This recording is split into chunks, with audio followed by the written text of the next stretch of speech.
Hi, I'm Laura and welcome back to the Tarot Genie. For this week's lesson in the cards of the Tarot, we are going to discuss the Major Arcana card, the Moon, number 18 of the Major Arcana. The Moon is quite an interesting card, a fascinating card. The Moon has so many associations with it. Cycles, fluctuations, the waxing and waning of the moon. This past week, it was the beginning of the week on Monday, was the full moon. I think it was on November 30th. It was a beautiful moon. Here at my boyfriend's home, his house overlooks a pond and then the sky. Anyway, one of the reasons he chose this particular house was because he came one night and saw the full moon and it just shone so brightly, and it was just such a nice scene from the living room. So that was one reason that he chose the house. The Moon number 18 is a powerful card, and it's associated often with mystery because when you think about the moon, of course, it is the night. It's the middle of the night. And what we have here is a very interesting scene. We've got a pond. We've got a crustacean. Now, there are various schools of thought. Some tarot experts call this a lobster, which it looked like a lobster to me. Others call it a crayfish, the distinction being that a crayfish is freshwater and the lobster is seawater, saltwater. But what is prominent in this image is this idea of this crustacean, kind of that primordial or more primitive being coming out of the water. And I believe in a reading I did a week or so ago, and I think it was about one of my readings about Trump, I was suggesting that some information may come out because if something is arising out of the pond, representing often the unconscious, some hidden things will be revealed. And that's often the association and the meaning, interpretation of the moon card, is if it appears in a reading, depending of course on what your question is, it can convey the idea of something starting to be revealed. But basically, if the moon appears in a situation, in a reading, and is referenced to a situation, it could suggest that at the moment there's a lot of hidden things. There's a lot of mystery surrounding that particular situation, the dark night. However, we do get the sense that there's going to be some revelation, some illumination, because we have this brilliant moon looking over and actually dominating the image here.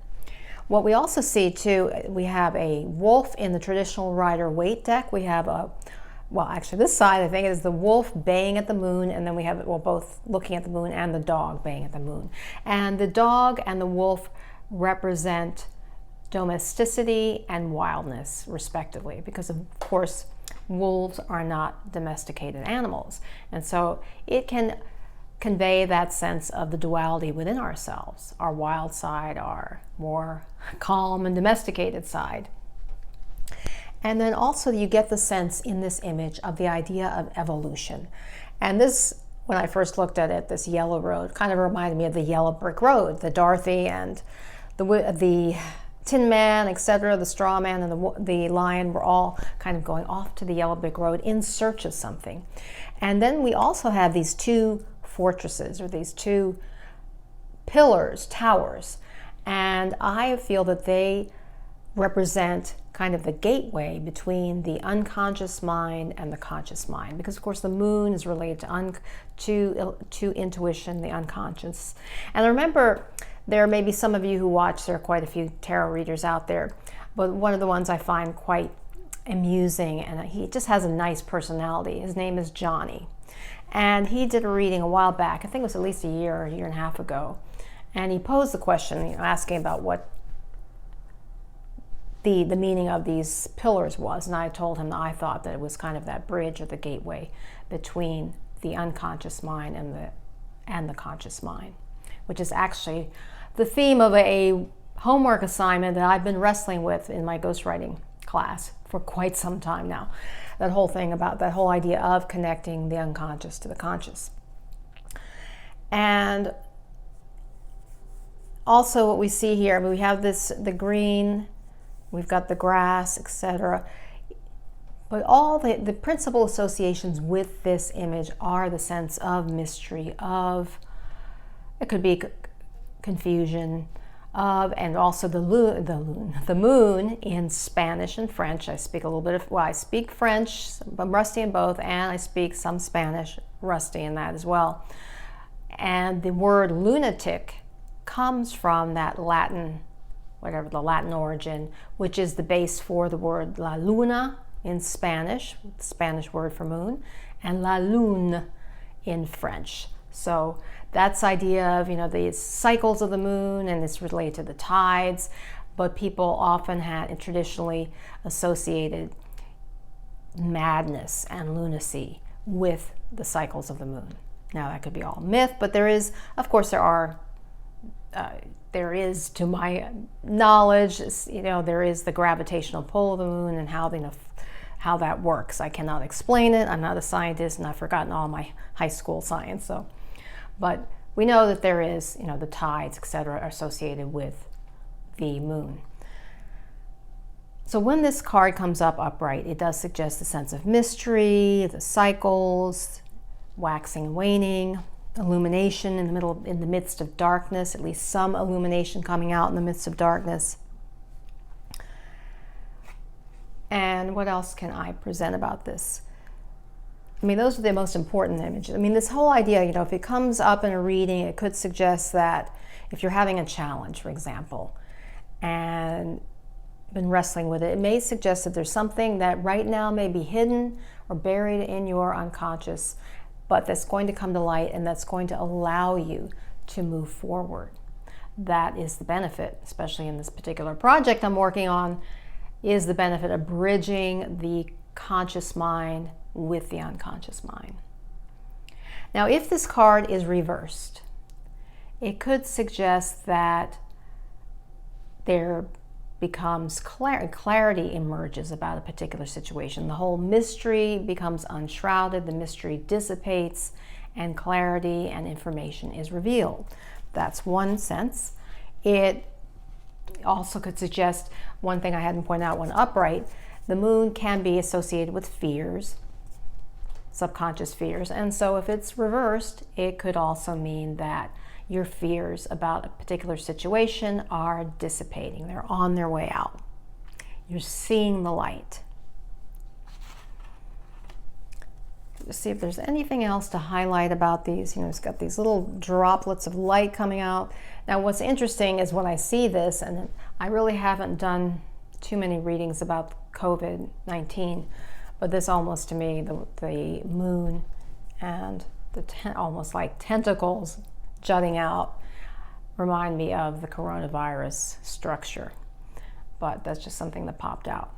And definitely the coronavirus 19, it has been something that's been hidden, but definitely deadly.